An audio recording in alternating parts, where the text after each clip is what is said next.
Hey guys, welcome to GS study spot.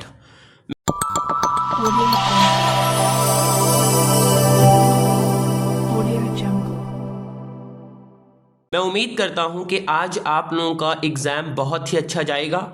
आज जब मैं ये वीडियो शूट कर रहा हूं, यानी सुबह 5 तारीख के सुबह को मैं ये वीडियो शूट कर रहा हूं और आज ही आप लोगों का इंग्लिश का एग्ज़ाम है। तो इंशाल्लाह मैं उम्मीद करता हूं कि आप लोगों का इंग्लिश का एग्ज़ाम बहुत ही अच्छा जाएगा और आप लोग तमाम क्वेश्चंस को अटेम्प्ट करके आए होंगे या आओगे।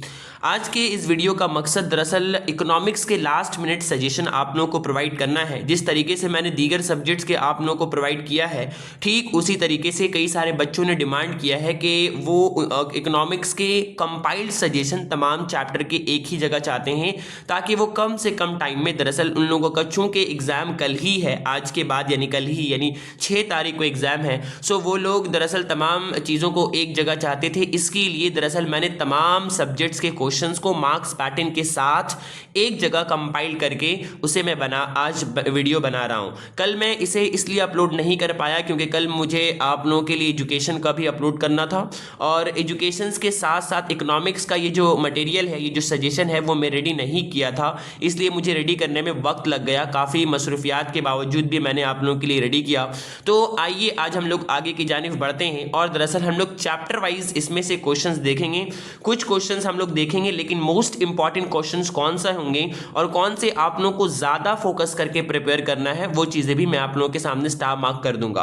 तो जैसा कि स्क्रीन पे आप लोग देख पा रहे हो कि last minute economic suggestion for HS 2025, पहला जो आप लोगों का है वो है चैप्टर 4। याद रहे, ये जो मैं आप लोगों को प्रोवाइड कर रहा हूं ये लॉन्ग आंसर टाइप क्वेश्चन है, LAQ, यानी 5 मार्क्स के जो 8 क्वेश्चन आपके एग्जाम में आते हैं, वो क्वेश्चंस को मैं आपके सामने डिस्कस कर रहा हूं। अगर हम लोग अपने इकोनॉमिक्स के मार्क्स पैटर्न को समझें तो आप लोगों को याद होगा कि पहला जो आपको स्क्रीन पे देखिए इस तरीके से दिखाया जा रहा है, यानी 1 मार्क का आपका 10 आएगा एमसीक्यू आपका 10 क्वेश्चन होगा। इसके साथ साथ VSAQ यानी 1 वर्ड जो आंसर होता है वो आपका 1 into 10 आएगा, यानी यहां से भी हो गया आपका 10 मार्क्स, जो कि होगा आपका VSAQ। इसके बाद हम लोग आते हैं 2 मार्क्स में, तो 2 मार्क्स का आपका 10 क्वेश्चन होगा जिसको हम लोग बोलते हैं SAQ। और फिर आप लोगों का 5 मार्क वाला टोटल 8 क्वेश्चन होगा इक्वल टू जिसको हम लोग बोलते हैं LAQ। तो ये हो गया आपका यहाँ से 10 मार्क्स, यहाँ से आप लोगों का 10 मार्क्स, यहाँ आप लोगों का 20 मार्क्स और यहाँ पर आप लोगों का 40 mark is equal to total 80 marks. तो ये आप लोगों का मार्क्स पैटर्न होगा। तो ये आप लोगों का मार्क्स पैटर्न होगा, यानी एमसीक्यू आपके 10 मार्क्स के आएंगे, VSAQ आपके 10 मार्क्स के आएंगे, 2 मार्क्स के आपके 10 क्वेश्चन आएंगे, 20 हो गया आपका, और 5 मार्क्स के आपके 8 क्वेश्चन आएंगे इज इक्वल टू 40। तो यहाँ से अगर हम लोग देखें टोटल हम लोग का जो मार्क्स आपका आ रहा है वो है टोटल 80 मार्क्स। तो 80 मार्क्स का हम लोग को टोटल पेपर अपना कंप्लीट करना होगा और 80 मार्क्स के हमारे सारे सब्जेक्ट दरअसल एचएस एग्जाम में होते हैं। तो ये हुआ इसका मार्क्स पैटर्न। लेकिन अगर हम लोग बात करें एमसीक्यू में, तो एमसीक्यू में आपको कोई ऑल्टरनेटिव नहीं दिया जाएगा, जबकि आपका जो 1 मार्क्स वाला VSAQ है वहां पे 10 क्वेश्चन होंगे जिनमें 5 में आप में मिनिमम 5 में ऑल्टरनेटिव होंगे और कुछ में ऑल्टरनेटिव नहीं होंगे, लेकिन 5 में आपको ऑल्टरनेटिव देखने को मिलेंगे। VSAQ यानी 2 मार्क्स के SAQ यानी 2 मार्क्स के क्वेश्चंस की बात करें तो वहां पे आपको 5 में ऑल्टरनेटिव देखने को मिलेंगे। और ये जो आपका होगा 5 मार्क्स वाला question, out of 6 question at least 3 questions have alternative questions from the same chapter. लेकिन आपका जो ये होगा आपका 5 मार्क वाला जो होगा, लेकिन उसमें आपका टोटल क्वेश्चंस में से आपका 6 क्वेश्चन या 3 क्वेश्चन के आसपास, यानी LAQ में आपको 3 क्वेश्चंस में ऑल्टरनेटिव देखने को मिलेंगे। ये पैटर्न दरअसल काउंसिल के द्वारा बताया गया है। मैं उम्मीद करता हूं कि आप लोगों को पैटर्न अच्छे समझ आ गया होगा। अब हम लोग आगे की जानिब बढ़ते हैं, लेकिन इस वीडियो में हम लोग दरअसल लॉन्ग क्वेश्चंस के सजेशंस को डिस्कस करेंगे। अगर आप लोगों को शॉर्ट के चीज़ों को डिस्कस करना है या उसे पढ़ना है तो मैं सबसे बेहतरीन चीज़ आपको सजेस्ट करूंगा, अब इस कम से कम टाइम में आप दरअसल प्रीवियस ईयर क्वेश्चंस को उठाएं, वहां से क्वेश्चंस को लर्न करें, वहां से प्रैक्टिस करें। आपका काम इंशाल्लाह मान के चलो आपका काम जो है वो 70 to 60% के आसपास हो जाएगा। ठीक है, अब हम लोग आगे की जाने बढ़ते हैं और आगे की जाने बढ़ने के बाद चैप्टर नंबर 4 में मार्क्स पैटर्न देखो दिखाया गया। एमसीक्यू नहीं आता, एसीक्यू नहीं आता, सिर्फ एक लॉन्ग क्वेश्चन आता है और इनमें से दरअसल 4 लॉन्ग क्वेश्चन आपको दिया गया है। पहला है explain the concept of economies of scale, internal and external economics of scale in large scale production. Number 2, explain the short run law of variable proportion in the process of production. Number 3, explain the differences between the short run and long run in the production. Number 4, explain the relation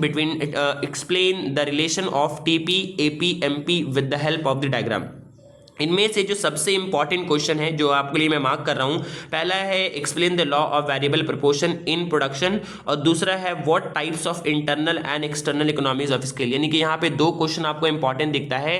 पहला ये वाला question आपके लिए important है external and internal economies of scale और दूसरा जो आपके लिए इंपॉर्टेंट हो जाता है वो है लॉ ऑफ वेरिएबल प्रोपोर्शन, यानी कि ये 2 नंबर वाला क्वेश्चन। इन 2 क्वेश्चन को आप लोग बहुत अच्छे से करके जाना और बाकी जो 2 दिया गया है इसे भी आप लोग पढ़ लेना, लेकिन ये 2 क्वेश्चन इस बार के लिए बहुत ज्यादा इंपॉर्टेंट हैं। तो अब हम लोग आगे की तरफ बढ़ते हैं। आगे की तरफ बढ़ने के बाद चैप्टर हम लोग डिस्कस करते हैं 10 से एमसीक्यू नहीं आ रहा है, एसीक्यू भी नहीं आ रहा है और एक आपका एलएक्यू आ रहा है। तो इसमें से कौन कौन सा एलएक्यू आपके लिए इंपॉर्टेंट है इस बार के लिए? पहला है long run equilibrium of a firm, sorry यहाँ पे मिस्टेक हो गया, of a firm under the perfect competition market. Number 2, short run equilibrium of a firm under the perfect competitive market. Number 3, what is shutdown point? Explain the circumstances under which a perfect competitive firm reaches such a point. Number 4, difference between perfect competition and perfect competitive market and monopoly. Number 5, features of the perfect competitive market. ये 5 question इस बार के लिए बहुत ही important हैं, लेकिन इनमें से भी अगर आपको चैप्टर्स को निकालना है तो एक क्वेश्चन जो बहुत इंपॉर्टेंट है वो इस बार के लिए वो है अ firm earns only normal profit in long run equilibrium explain. तो ये वाला जो क्वेश्चन आप देख रहे हो यानी कि क्वेश्चन नंबर 1 जो आपका है ये क्वेश्चन इस बार के लिए बहुत इंपॉर्टेंट है, इसको घुमा के भी दे सकता है जो कि मैंने आपको बताया, अगर चाहो तो नोट कर लो। A firm earns only normal profit in the long run equilibrium explain, ये इस बार के लिए बहुत ही इंपॉर्टेंट है, लेकिन बाकी जो मैंने क्वेश्चन बताया है उसको भी अच्छे से पढ़कर जाना है, देख कर जाना है, ये सब इंपॉर्टेंट ही है आप लोगों के लिए। नेक्स्ट हम लोग आगे बढ़ते हैं। आगे बढ़ने के बाद चैप्टर 13 की बात करें तो चैप्टर 13 से एमसीक्यू नहीं आ रहा है, एसएक्यू यहां पर नहीं आ रहा है, लेकिन एलएक्यू यहां पर एक क्वेश्चन आपके एग्जाम में आएंगे। इससे 5 क्वेश्चन इस बार के लिए इंपॉर्टेंट है। पहला है modern theory of rent and Ricardian theory of rent. Number 2, difference between the Ricardian theory of rent and modern theory of rent. Number 3, how the rate of interest is determined in the liquidity preference theory. Number 4, why individual labour supply curve is backward bending. Number 5, motives of holding money according to Keynes. ये 5 question इस बार के लिए important है, लेकिन उसमें से अगर आप बहुत इंपॉर्टेंट क्वेश्चंस और एम्फेसिस करना चाहते हो तो वो है पहला आपका मॉडर्न थ्योरी ऑफ रेंट, दूसरा है Keynes what are the motives of holding the money according to Keynes, और नंबर 3 है आपका explain how the rate of interest is determined by the liquidity preference theory. यानी अगर हम लोग बात करें तो पहला आपका जो हो गया है, आप दोनों को करके चले जाना, मॉडर्न थ्योरी और रिगार्डियल थ्योरी दोनों इस बार के लिए इंपॉर्टेंट है। दूसरा जो आपका आता है वो है rate of interest determined by the liquidity preference theory, important है बहुत ज्यादा। और तीसरा जो आपका आता है वो है motives of holding the money according to Keynes. ये 3 क्वेश्चन बहुत ही इंपॉर्टेंट है इस बार के लिए। बाकी जो क्वेश्चन मैंने दिया है वो भी आप लोग उसे अच्छे से प्रिपेयर करके चले जाना। नेक्स्ट आगे की तरफ हम लोग बढ़ते हैं और आगे की तरफ बढ़ने के बाद हम लोग चैप्टर नंबर 14 में आते हैं। चैप्टर नंबर 14 में जो आपका है जिससे हम लोग का एमसीक्यू एसक्यू नहीं आ रहा है, एलक्यू की बात करें तो इससे एक एलक्यू हम लोग को देखने को मिलेंगे। पहला क्वेश्चन जो आपके स्क्रीन के ऊपर दिख रहा है, define circular flow of income. दूसरा number 2, what are the various difficulties faced during the national income estimation. Number 3, discuss the census of income method of national income as a measurement. Number 4, explain expenditure and the production method. ये 4 question इस बार के लिए important है, लेकिन अगर इसमें से और जिन क्वेश्चन को आप लोगों को एम्फेसिस करके अच्छे से प्रिपेयर करना है वो है पहला सर्कुलर फ्लो ऑफ इनकम और दूसरा major difficulties problem in the measurement of the national income. यानी पहला आपको बता रहे हैं ये सर्कुलर फ्लो ऑफ इनकम बहुत ज़्यादा इंपॉर्टेंट है, और दूसरा है आपका कि आपको नेशनल इनकम के एस्टिमेशन में जो मेजर प्रॉब्लम्स आपके सामने आता है उनको भी आप लोगों को देख लेना है। तो ये दो क्वेश्चन इस बार के लिए बहुत इंपॉर्टेंट है, ज़्यादा एम्फेसिस करना है। बाकी जो क्वेश्चन मैंने दिया है इन क्वेश्चंस को भी आप लोगों को अच्छे से पढ़ लेना है। नेक्स्ट आगे की तरफ बढ़ते हैं और चैप्टर नंबर 16 में हम लोग पहुंचते हैं। चैप्टर नंबर 16 का भी सेम मार्क्स पैटर्न देख पा रहे हो स्क्रीन पे।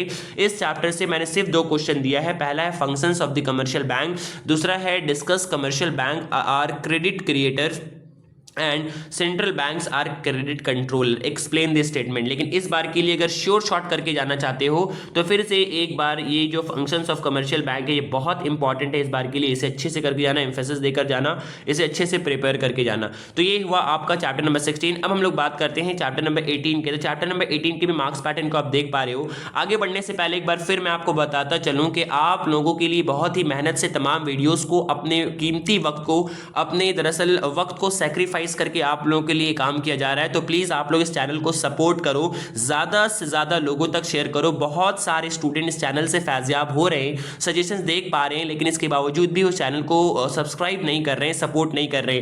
भाई बहुत ही मेहनत के साथ आप लोगों के लिए काम किया जा रहा है, और सिर्फ आपके अच्छाई और भलाई के लिए अगर आप लोग दरअसल चैनल को सब्सक्राइब कर दोगे तो इसमें आपका लॉस कुछ भी नहीं होगा, बल्कि हम लोग और मोटिवेट होंगे और आगे आने वाली टाइम के लिए भी आपके लिए और भी काम को अच्छे से करेंगे। तो आप लोग ज़रूर से इस चैनल को सब्सक्राइब करो, दूसरे लोगों तक वीडियोस को शेयर करो, ताकि हर बच्चों का एग्जाम अच्छा जाए और दरअसल लोग अच्छे से एग्जाम को अपने क्लियर कर पाए। बहुत ही लोग परेशान होंगे, तो आपकी जिम्मेदारी है कि अगर आप इस वीडियो को फाइंड कर रहे हो तो आप भी दरअसल इस दूसरों को शेयर कर दो, ताकि वो बच्चे भी कम से कम टाइम में अब इसे इन्हीं क्वेश्चंस को अच्छे से प्रिपेयर करके जाएं, क्योंकि ये एक बहुत ही लॉजिकल और टेक्निकल सब्जेक्ट है। अक्सर व बेशतर बच्चों को इसमें बहुत दिक्कतें पेश आती हैं। तो मेरी आप लोगों से ये रिक्वेस्ट है, प्लीज़ आप लोग तमाम स्टूडेंट्स तक इसे शेयर कर दें और चैनल को सब्सक्राइब करें और ज़्यादा से ज़्यादा लोगों तक इसे पहुंचाएं, ताकि सभी बच्चों का एग्जाम अच्छे से जाए।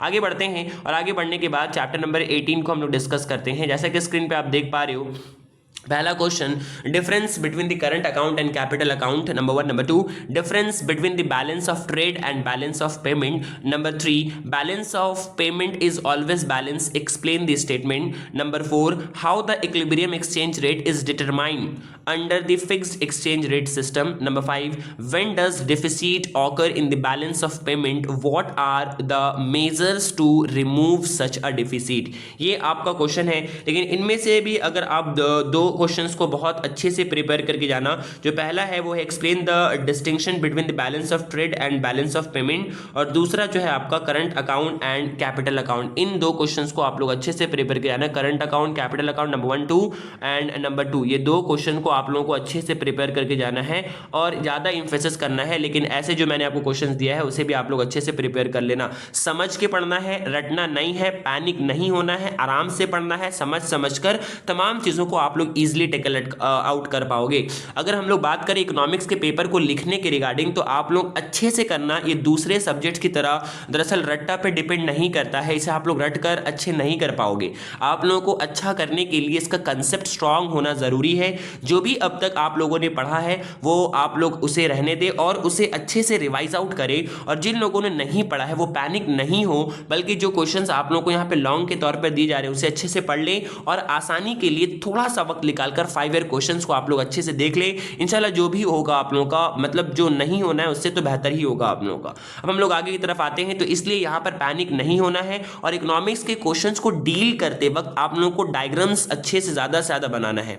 कोशिश करना है कि लॉन्ग क्वेश्चन जहां बना रहे हो वहां पर डायग्राम्स वगैरह बनाओ, और जहां पे शॉर्ट क्वेश्चन आप डील कर रहे हो वहां पे फॉर्मूलाज वगैरह जो आपका आता है, जैसे फॉर एग्जांपल अगर आपसे इलास्टिसिटी ऑफ सप्लाई पूछा, या इलास्टिसिटी ऑफ डिमांड पूछा, या प्राइस इलास्टिसिटी पूछा, तो ये लिखने के, उसका डेफिनेशन लिखने के बाद नीचे में उसके, अगर मान लो कि आपने यहाँ पर डेफिनेशन लिखा, डेफिनेशन लिखने के बाद नीचे में अगर डेफिनेशन लिखकर बॉक्स लिखकर फॉर्मूला आप डाल देते हो, तो ये एग्जामिनर के ऊपर एक पॉजिटिव इंपैक्ट क्रिएट करेगा और ये एग्जामिनर के लिए बहुत ही अच्छा होगा। इकोनॉमिक्स में खास बात यह है कि बच्चे शॉर्ट क्वेश्चन करने में भी नंबरिंग को, सीक्वेंस को भूल जाते हैं, उल्टा सीधा कर देते हैं। इकोनॉमिक्स में में शॉर्ट क्वेश्चन करते वक्त ये बात सख्ती से याद रखना, मैं लॉन्ग के बारे नहीं बोल रहा, शॉर्ट के बारे बोल रहा हूँ। इकोनॉमिक्स में शॉर्ट करते वक्त सीक्वेंस को ज़रूर से मेंटेन करना, इससे एग्जामिनर साइकोलॉजिकली तौर से सही रहता है और आपके पेपर को वो अच्छे से समझ पाता है। और वो आप अगर एक दो क्वेश्चन में शॉर्ट में इधर उधर भी मिस्टेकनली हो जाता है आप लोगों का, तो एग्जामिनर उसे निगलेक्ट करके मार्क्स आपको प्रोवाइड कर देता है।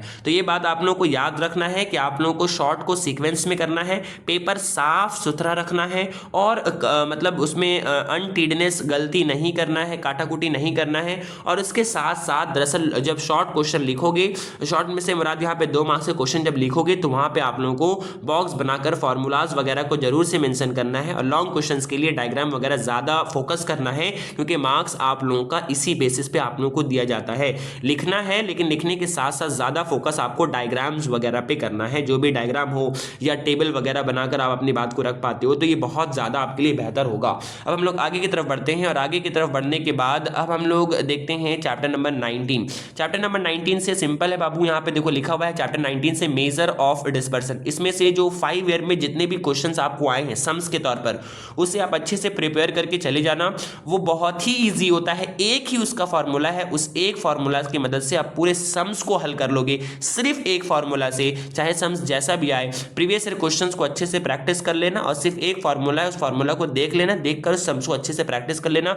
100% आप 5 मार्क्स 19 के चैप्टर के स्कोर कर पाओगे जस्ट इन 4 to 5 मिनट अपने एग्जाम हॉल में। तो सबसे आसान होता है, लेकिन बच्चे न्यूमेरिकल देखकर पैनिक हो जाते हैं। बिल्कुल पैनिक नहीं होना है। कैलकुलेटर आप लोगों को एग्जाम में अलाउ किया जाएगा। आप लोग एग्जाम में अपने अपने कैलकुलेटर लेकर जाना बिल्कुल भी ना भूलेंगे। जैसे आप तमाम इंस्ट्रूमेंट को अपने एग्जाम में लेकर जाते हैं, स्टेशनरीज वगैरह को, वहाँ पर आप लोग कैलकुलेटर को भी अपने साथ ले लेंगे। कैलकुलेटर एग्जाम में अलाउड है, काउंसिल ने इसे नोटिफिकेशन के जरिए से साबित बात को वाज़ा कर दिया है। तो इसलिए आप लोग कैलकुलेटर लेकर जाएँ, भूले नहीं, और कैलकुलेटर की मदद से जस्ट 3 से 4 मिनट में क्वेश्चन सॉल्व करके 5 मार्क्स अच्छे से स्कोर कर ले। नेक्स्ट हम लोग आगे बढ़ते हैं। आगे बढ़ने के बाद हम लोग पहुँच जाते हैं चैप्टर नंबर 20 में। चैप्टर 20 की अगर हम लोग बात करें तो देख पा रहे हो यहाँ पे इसका मार्क्स पैटर्न, और इस चैप्टर 20 से 3 क्वेश्चन इस बार के लिए बहुत इंपॉर्टेंट है। पहला क्वेश्चन जो है वो है आपका causes of income inequality in India, state the measures adopted to reduce the inequality of income in India. ये बहुत इंपॉर्टेंट क्वेश्चन है, इसे किसी भी हाल में छोड़ना मत। ये आपका पहला क्वेश्चन जो है वो बहुत ही इंपॉर्टेंट है, नंबर 1 क्वेश्चन। नंबर 2 आपका जो हो जाता है explain the types of the unemployment in India. Number 3 measures adopted by the government to eradicate the poverty from the India. इन क्वेश्चंस को भी आप लोगों को देख लेना है, लेकिन जो मैंने बहुत इंपॉर्टेंट के तौर पर स्टार मार्क किया था अब तक इस पूरे वीडियो के अंदर, उन्हें अच्छे से इम्फेसिस करके जाना है, और जो भी मैंने आपको बताया है उस चीज़ों को पैसिवली फॉलो करना है। इंशाल्लाह बहुत ही अच्छा आप लोगों का इकोनॉमिक्स का एग्जाम जाएगा। तो करना ये है कि ज़्यादा से ज़्यादा लोगों तक शेयर कर देना है, और प्लीज़ मेरी आप लोगों से इल्तिजा है कि आप लोग चैनल को सब्सक्राइब कर लें, वीडियोस को लाइक करें एंड ज़्यादा से ज़्यादा लोगों तक शेयर करें, और जल्द से जल्द फ़ौरन इस चैनल को सब्सक्राइब कर लें, ताकि आने वाले दूसरे एग्जाम्स के, आने वाले आप लोगों के आगे फ्यूचर के रिगार्डिंग, कॉलेज के रिगार्डिंग, और आने वाले जो बचे हुए एग्जाम है उसके रिगार्डिंग आप लोगों को नोटिफिकेशन टाइम टू टाइम मिल पाए।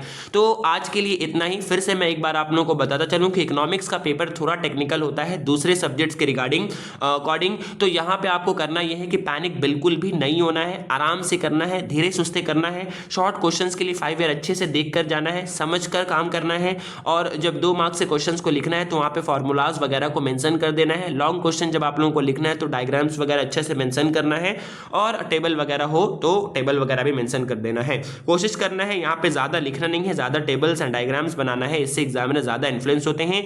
और शॉर्ट क्वेश्चन में सीक्वेंस को मेंटेन करना है, और कैलकुलेटर ले जाना बिल्कुल भी नहीं भूलना है। और चैप्टर नंबर 19 से जो मैंने आपको बताया है क्वेश्चन सम्स के तौर पर 5 ईयर से आपको कर लेना है, और एक ही फॉर्मूला है जिससे सारा सम्स आप इजीली कर ले जाओगे जस्ट 4 मिनट के अंदर। इस बात का एश्योरेंस मैं देता हूं। तो आप लोग उस चैप्टर को छोड़ना नहीं, डर से छोड़ नहीं देना, उस चैप्टर को अच्छे से करके जाना, और ये भी क्वेश्चन जो भी मैंने आपको प्रोवाइड किया है उन क्वेश्चंस को अच्छे से करके जाना। इंशाल्लाह 100% क्वेश्चन आपको इन्हीं में से देखने को मिलेंगे। तो आज के लिए इतना ही, फिर हम लोग मिलते हैं नेक्स्ट वीडियो में। और एजुकेशन के लिए आप लोगों का मतलब कल के बाद यानी परसों जो आप लोगों का एजुकेशन का एग्जाम है उसके लिए भी मैंने तमाम सजेशन को अपलोड कर दिया हूं।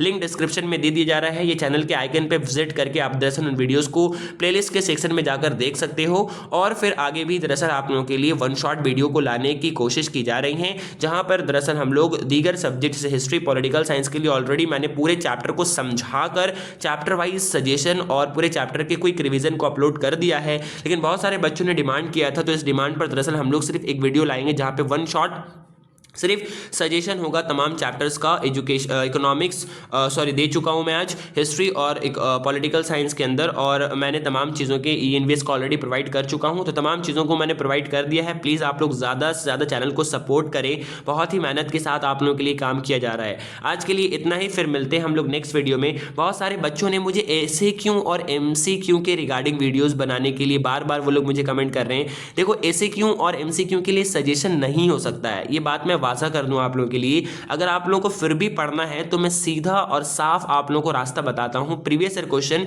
5 से 7 ईयर क्वेश्चंस को अच्छे से पढ़कर जाओ, इंशाल्लाह आप लोगों का उससे 60 to 70% काम हो जाएगा। मैं शॉर्ट क्वेश्चन के लिए सजेशन क्या ही दे सकता हूं, समझ कर शॉर्ट क्वेश्चंस को पढ़कर जाओ प्रीवियस ईयर से, ये हो जाएगा। लॉन्ग के लिए सजेशन होता है, शॉर्ट्स के लिए नहीं। तो आज के लिए इतना ही, फिर मिलते हैं हम लोग नेक्स्ट वीडियो में। तब तक के लिए थैंक्स फॉर वॉचिंग।